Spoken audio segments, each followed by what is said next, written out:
আমাদের সাবেক তিনবারের প্রধানমন্ত্রী দেশনেত্রী বেগম খালেদা জিয়া আমাদের এই দেশের জন্য, এই গণতন্ত্রের জন্য, ভোটাধিকারের জন্য এবং আমাদের দেশের স্বাধীনতা এবং সার্বভৌমত্ব রক্ষা করার জন্য উনি আমৃত্যু সংগ্রাম করে গেছেন।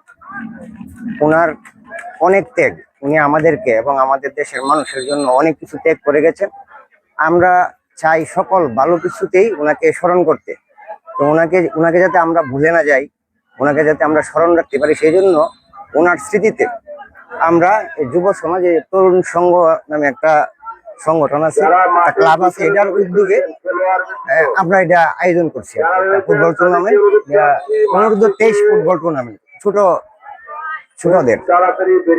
উদ্দেশ্যটা হলো যাতে ভূমিকাটা হলো আমাদের যে এই এলাকার গর্বিত সন্তান, মানবিক নেতা জনাব ব্যারিস্টার কায়সার কামাল, সংসদ সদস্য এবং মহান সংসদের ডেপুটি স্পিকার, ওনার নির্বাচনী ইশতেহার ছিল যে এই এলাকাকে উনি মাদক মুক্ত করবেন এবং এই দুর্গাপুরকে একটি সুস্থ স্বাভাবিক জীবনযাপন যাতে করতে পারে এই এলাকার মানুষজন, এবং মাদক থেকে যাতে দূরে থাকতে পারে এবং তরুণ সমাজ যাতে সুস্থ স্বাভাবিকভাবে বসবাস করতে পারে এবং পড়াশোনায় মনোযোগী থাকে এবং খেলাধুলার প্রতি যাতে আগ্রহ হয়, এটাকে বাস্তবায়ন করার লোক এবং ওনার যে ভীষণ এবং ওনার যে ইচ্ছা যে এই এলাকাকে মাদক মুক্ত রাখার, এটাকে আমরা যাতে সহযোগিতা করতে পারি, এই জন্য আমরা তরুণদেরকে নিয়ে এই খেলার আয়োজনটা করেছি।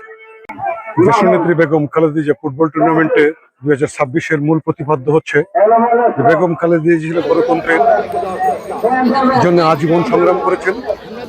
সেই নেত্রী ছিলেন আপসী নেত্রী, বাংলাদেশের 3বারের সফল প্রধানমন্ত্রী, বিএনপি চেয়ারপারসন ছিলেন। উনি বেঁচে থাকবেন ওনার কর্মের মাঝে। আমরা বেগম খালেদা জিয়ার প্রতি শ্রদ্ধা নিবেদন করছি এবং দুর্গাপুর থেকে মাদককে না বলার জন্য মাদক ছেড়ে খেলতে চল এই স্লোগানকে সামনে রেখে আমাদের ব্যারিস্টার কায়সার কামালের হাতকে শক্তিশালী করার লক্ষ্যে আমরা যুব সমাজকে আগামী বাংলাদেশটা কেমন হবে সবার আগে যে বাংলাদেশ, এই স্লোগানকে সামনে রেখে আমরা মাদক মুক্ত সমাজ গড়ার পথে বেগম খালেদা জিয়ার নামে আজকে এই টুর্নামেন্টটা দেওয়া হয়েছে। এই টুর্নামেন্টের মাধ্যমে আমাদের সমাজে বেগম খালেদা জিয়ার কথাগুলো, বেগম খালেদা জিয়ার আদর্শগুলো পৌঁছে দিতে চাই।